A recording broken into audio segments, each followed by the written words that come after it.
ಒಂದು ಹಳ್ಳಿ ಇತ್ತು. ಆ ಹಳ್ಳಿಯೊಳಗ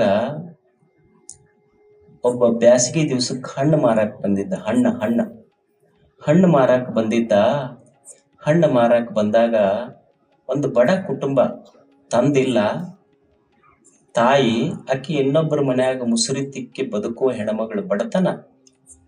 ಮಾವಿನ ಹಣ್ಣು ಬ್ಯಾಸಗಿ ದಿವ್ಸಕ್ಕೆ ಮಾರಾಕ ಬಂದಿದ್ರಲ್ಲ, ಓಣಿ ಹುಡುಗರೆಲ್ಲ ಮಾವಿನ ಹಣ್ಣು ಖರೀದಿ ಮಾಡ್ತಿದ್ರು. ಈ ಸಣ್ಣ ಹುಡುಗಿತ್ತಲ್ಲ, 6 ವರ್ಷದ ಹುಡುಗ, ಮೈ ಮ್ಯಾಲ ಹರಿದ ಬಟ್ಟಿ, ಮ್ಯಾಲ ಕೆದರಿದ ಕೂದಲ, ಹರಕ್ಕಂಗಿ, ಹೋಗಿ ಮಾವಿನ ಹಣ್ಣು ಖರೀದಿ ಮಾಡೋರ ಮುಖ ನೋಡ್ತಿತ್ತು ಹುಡುಗ. ಬಡವ, ಆಶೆ ಹಣ್ಣು ತಿನ್ಬೇಕಂತ ತಗೊಳಕ್ ರೊಕ್ಕಿಲ್ಲ. ಎಲ್ಲ ಓಣ್ಯಾನ ಹುಡುಗರು ರೊಕ್ಕ ತಗೊಂಡು ಬಂದು ಮಾವಿನ ಹಣ್ಣು ತಗೊಂಡು ಹೋಗಿದ್ರು. ಈ ಹುಡುಗ ಅಷ್ಟ ಮಾರಿ ನೋಡ್ಕೊಂತ ನಿಂದಿರ್ತಿತ್ತು, ಪಾಪ ಬಡವ. ಆದ್ರ ಮಾವಿನ ಹಣ್ಣು ಮಾರುವ ಮನುಷ್ಯನ ಮನಸ್ಸು ಚಲೋ ಇತ್ತು. ಅವ ಏನಂದ ಅಂದ್ರ, ನೀನು ಮಾವಿನ ಹಣ್ಣು ತಗೊಳ್ಳೋ ಅಂದ ಆ ಹುಡುಗ. ಆ ಹುಡುಗಂತೂ, ಇಲ್ಲ, ನಾವು ತಗೊಳಕ್ ಆಗೋದಿಲ್ಲ, ನಾವು ಬಡವ್ರದೀವಿ. ಅವಾಗ ಅವ ಮಾವಿನ ಹಣ್ಣು ಮಾರ ಮನುಷ್ಯ ಅಂತಾನ, ಬಡವಿದ್ರೆ ಏನಾಯ್ತು ತೋಳೋ, ನಾನು ನಿನಗೊಂದು ಪುಕ್ಕಟೆಯಾಗಿ ಕೊಡ್ತೀನಿ ತಗೋ ಅಂದ. ಅವಾಗ ಹುಡುಗಂತಾನ, ನೋಡು, ನಾ ಪುಕ್ಕಟೆ ಒಲ್ಲೆ. ಯಾಕಂದ್ರ ನನ್ನ ತಾಯಿ ನನಗೊಂದು ಮಾತು ಕಲಿಸಾಳ, ನಿನಗೊಂದು ಹಣ್ಣು ಪುಕ್ಕಟೆಯಾಗಿ ಕೊಡ್ತೀನಿ ತಗೋ ಅಂತ. ಮಾವಿನ ಹಣ್ಣು ಮಾರಾವ ಹೇಳ್ತಾನ. ಬಡವ 6ನೇ ಕ್ಲಾಸಿನ ಹುಡುಗ ಹೇಳ್ತಾನ, ನೋಡು, ನಮ್ಮವ್ವ ನಾವು ಬಡವ್ರು ಇರಬಹುದು, ನಮ್ಮ ಅಪ್ಪ ಇಲ್ಲ, ನಾ ಬಡವದೀನಿ, ಆದ್ರೆ ನನ್ನ ತಾಯಿ ಮಂದಿ ಮನ್ಯಾಗ ಮುಸುರಿ ತಿಕ್ಕಿ ಬದುಕುದ್ರು ಸಹಿತ ನನಗೊಂದು ನೀತಿಯ ಮಾತು ಕಲಿಸಾಳ ನನ್ನ ತಾಯಿ. ನನ್ನ ತಾಯಿ ಏನು ಕಲಿಸಾಳ ಅಂದ್ರ, ಮಗ, ನೀ ಈ ಜಗತ್ತಿನೊಳಗ ಬೆಳೆದು ದೊಡ್ಡವ ಅನಿಸ್ಕೋಬೇಕಾಗಿತ್ತಂದ್ರ ಎಂದೂ ಪುಕ್ಕಟೆಯಾಗಿ ಇನ್ನೊಬ್ಬರದು ತಿನ್ನಬೇಡ ಅಂತ ನಮ್ಮ ತಾಯಿ ಕೊಟ್ಟ ಸಂಸ್ಕಾರ ಇದು ನಮಗ. ಮಗ, ಪುಕ್ಕಟೆಯಾಗಿ ಎಂದೂ ಇನ್ನೊಬ್ಬರು ತಿನ್ನಬೇಡ ಅಂತ ನನ್ನ ತಾಯಿ ಸಂಸ್ಕಾರ ಕೊಟ್ಟಾಳ ನನಗೆ. ಏನು ಒಂದು ಶಬ್ದ ಹೇಳಕ್ಕೇನು ಫಿಸಿಕ್ಸ್ ಹೇಳಿಲ್ಲ, ಕೆಮಿಸ್ಟ್ರಿ ಹೇಳಿಲ್ಲ. ಮಗ, ಜೀವನದೊಳಗೆ ಪುಕ್ಕಟೆ ಎಂದೂ ಇನ್ನೊಬ್ಬರು ತಿನ್ನಬೇಡಪ್ಪ ಅಂತ ಕಲಿಸಾಳ. ಒಂದು ಲೈನ್ ಇದು. ಎಂದೂ ಜೀವನದಾಗ ಪುಕ್ಕಟೆಯಾಗಿ ಇನ್ನೊಬ್ಬರದು ತಿನ್ನುವುದು ಬೇಡಪ್ಪ ಅನ್ನುವ ಒಂದೇ ಒಂದು ಲೈನ ನಮ್ಮ ಶಾಲೆ, ಕಾಲೇಜು, ವಿಶ್ವವಿದ್ಯಾಲಯಗಳಲ್ಲಿ ಮಕ್ಕಳ ಎದೆಯೊಳಗೆ ಮೂಡಿಸಿ ಬಿಟ್ರೆ ಭಾರತ ವಿಶ್ವಗುರು, ಮತ್ತೇನು ಮಾಡೋದು ಬೇಕಾಗಿಲ್ಲ. ನಾವು ಇದು ಒಂದು ಶಬ್ದ ಸಾಕು. ಏನು ತಾಯಿ ಸಂಸ್ಕಾರ ಕೊಟ್ಟಾಳ. ಅದಕ್ಕೆ ಮನುಷ್ಯನೇ ಈ ಮನಸ್ಸಿಗೆ ಸಂಸ್ಕಾರ ಕೊಡು. ಈ ಮನಸ್ಸಿಗೆ ಒಳ್ಳೆಯದಕ್ಕೆ ಸಂಸ್ಕಾರ ಕೊಡಬೇಕು. ಕಣ್ಣು ಒಳ್ಳೆಯದನ್ನು ನೋಡಬೇಕು, ಕಾಲು ಒಳ್ಳೆಯದರ ಕಡೆ ಹೆಜ್ಜೆ ಹಾಕಬೇಕು. ಇದು ಸಂಸ್ಕಾರ. ನಿನ್ನೆ ಏನಾಗೈತಿ ಆಗ್ಲಿ ಅಷ್ಟೇ. Yesterday is over. ನಿನ್ನೆ ಕಳೆದು ಹೋಗಿದೆ ಅಷ್ಟೇ. Today is the first and best day for the rest of my life.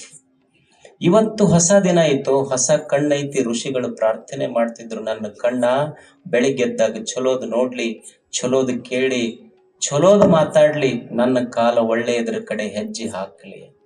ಮನುಷ್ಯನೇ, ಒಳ್ಳೆಯದನ್ನು ನೋಡು, ಒಳ್ಳೆಯದನ್ನು ಕೇಳು, ಒಳ್ಳೆಯದನ್ನು ಮಾಡು, ಒಳ್ಳೆಯದನ್ನು ಮಾತಾಡು, ಒಳ್ಳೆಯದರ ಕಡೆ ನಿನ್ನ ಹೆಜ್ಜೆಯನ್ನು ಹಾಕು. ಇದು ಸಂಸ್ಕಾರ. ಇದು ಈ ಜಗತ್ತು ಅಂದ ಮೇಲೆ ಒಳ್ಳೆಯದು ಕೆಟ್ಟದ್ದು ಕೂಡ ಇರ್ತಾವೋ ಮನುಷ್ಯನಿಗೆ. ಈ ಜಗತ್ತಿನೊಳಗ ತಿಳ್ಕೊಂಡು ಬದುಕಷ್ಟೇ. ಒಳ್ಳೆಯದನ್ನು ಸ್ವೀಕಾರ ಮಾಡಬೇಕಾಗ್ತದೆ. ದೇವರು ಕೈ ಕೊಟ್ಟಾನ. ಈ ಕೈಯಿಂದ ನಾವು 10 ಮಂದಿಗೆ ಹೊಡಿಬಹುದು. ಇದೇ ಕೈಗಳನ್ನು ಬಳಸಿ ನೀವು 10 ಮಂದಿಗೆ ಹೊಡಿಬಹುದು. ಇದೇ 2 ಕೈಗಳನ್ನು ಬಳಸಿ ವೇದಿಕೆ ಮ್ಯಾಲ ಬಂದು ನಿಂತು ಕೈ ಮುಗಿದ್ರಿ ಅಂದ್ರೆ ಏಕಕಾಲಕ್ಕೆ 10,000 ಮಂದಿಗೆ ಮುಟ್ಕೋಬಹುದು. ಇದು ಕೈಗಳ ಸಾಮರ್ಥ್ಯ. ದೇವರ ಕೈಯಾಗ ಬರೇ ಹೊಡ್ಯಾಕ ಕೊಟ್ಟಿಲ್ಲ, ಹಿಂಗ ಮುಗ್ಯಾಕು ಕೊಟ್ಟಾನ. ಬಸವಣ್ಣ ಶರಣು ಶರಣಾರ್ಥಿ ಅಂದ್ರೆ ಕಲ್ಯಾಣ ನಿರ್ಮಾಣ ಆಗಿತ್ತು. ಬಾಗಿದ ತಲೆ ಮುಗಿದ ಕೈಯಾಗಿರಿಸು ಕೂಡಲ ಸಂಘ. ಇದು ಕಲ್ಯಾಣ. ಇದು ಅಷ್ಟೆ ಗೊತ್ತಿರಬೇಕು ಮನುಷ್ಯನಿಗೆ. ಇದು ಏನು ಹೆಜ್ಜೆ ಇಟ್ಟಾನ.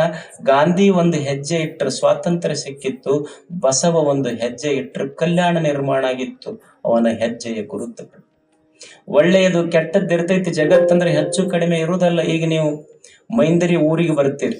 ಮೈಂದರಿಗೆ ಊರಿಗೆ ಬರುವಾಗ ಊರು ಮುಂದ ತಿಪ್ಪಿನೂ ಕಾಣ್ತಾವ, ನಿಮ್ಗ ಹೂವಿನ ಗಿಡನೂ ಕಾಣ್ತಾವ. ಎರಡೂ ಇರೋದಲ್ಲ ಊರಂದ ಮೇಲೆ.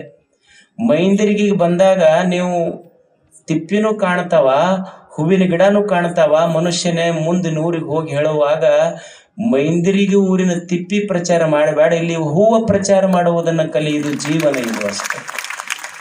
ಜಗತ್ತಂದ ಮೇಲೆ ಒಳ್ಳೆಯದು ಕೆಟ್ಟದ್ದು ಎರಡೂ ಇರ್ತಾವ ಅಷ್ಟೇ. ನಾವೇನ್ ಮಾಡ್ತೀವಿ, ಏನೋ ಆತು ಅಂದ್ರೆ ಯಾರೋ ಮಾಡಿಸ್ಯಾರಿ. ನಮಗ ಏನು ಮಾಡಿಸ್ಯಾರ? 3 ದಾರಿ ಮಣ್ಣು ಕೂಡದಲ್ಲಿ ಮಾಡಿಸ್ಯಾರ. 3 ದಾರಿ ಮಣ್ಣು ತೊಗೊಂಬಂದು ತಲಿ ತಿಕ್ಕ್ಯಾರ ನಮಗ. ಎದ್ರಾಗ? ಆ ಕೊಬ್ಬರಿ ಎಣ್ಣೆಗ. ಆ ಪ್ಯಾರಾಚೂಟ್ ಕಂಪನಿ ಅಂತೈತಿ, ಸುಮ್ಮನಿರುವ, ನನ್ನ ಕಂಪನಿ ಬಂದಾಗೈತಿ ಮನುಷ್ಯ. ನಿಮ್ಮಂಥವ್ರ ಕಾಲಾಗ ಎಷ್ಟೋ ಕಂಪನಿ ಬಂದಾಗ್ಯಾವ. 3 ದಾರಿ ಮಣ್ಣು ತಂದು ತಲಿ ತಿಕ್ಕ್ಯಾರಂತೀವಿ. ಭೂಮಿ ತಾಯಿ ಅಂತಾಳ, ನಾನ್ಯಾಕೆ ಇನ್ನೊಬ್ರಿಗೆ ಕೆಟ್ಟದ್ದು ಮಾಡಕ್ ಹೋಗ್ಲೋ ಮನುಷ್ಯನೇ, ಸುಮ್ಮನ ಕಷ್ಟಪಟ್ಟು ಸುಮ್ಮನ 4 ಕಾಳು ಉಗ್ಗಿ ಹೋಗು, 4 ಕ್ವಿಂಟಲ್ ನಿನ್ನ ಮನ್ಯಾಗ ತಂದಿಡ್ತೀನಂತ ಭೂಮಿ ತಾಯಿ ಅಂತಾಳಲ್ಲ. ಒಳ್ಳೇದೈತಿ ಜಗತ್ತಿನೊಳಗೆ. ಚಲೋದು ಕೇಳು, ಚಲೋದು ಮಾಡು, ಚಲೋದು ತಿಳ್ಕೊ, ಚಲೋ ವಿಚಾರಗಳಿಂದ ಬದು. ನಾವು ಭಿಕ್ಷಕರಂತ ಕರಿತೀವಿಲ್ಲ, ಭಿಕ್ಷಕರಂತ ಯಾರಿಗೆ ಕರಿಬೇಕು ಅಂದ್ರ, ನಾವೇನ್ ತಿಳ್ಕೊಂಡಿವಿ ಅಂದ್ರ, ಬೆಳಿಗ್ಗೆದ್ದು ಕೂಡ್ಲೆ ಯಾರ ತಟ್ಟ್ಯಾಗ ಏನೂ ಇರುದಿಲ್ಲ. ತಾಟ್ ಅಂತೀರೇನಂತೀರಿ ನಾವು? ತಾಟ್. ಯಾರ ತಾಟಿನೊಳಗೆ ಏನೂ ಇರುದಿಲ್ಲ, ತಾಟ್ ಖಾಲಿ ಇರ್ತೈತಿ, ಇನ್ನೊಬ್ಬರ ಮನಿ ಮುಂದೆ ಹೋಗಿ ಹೋಗಿ ಬೇಡ್ತಾರಲ್ಲ, ಅವ್ರು ಭಿಕ್ಷುಕರು ಅಂತ ನಾವು ತಿಳ್ಕೊಂಡಿವಿ.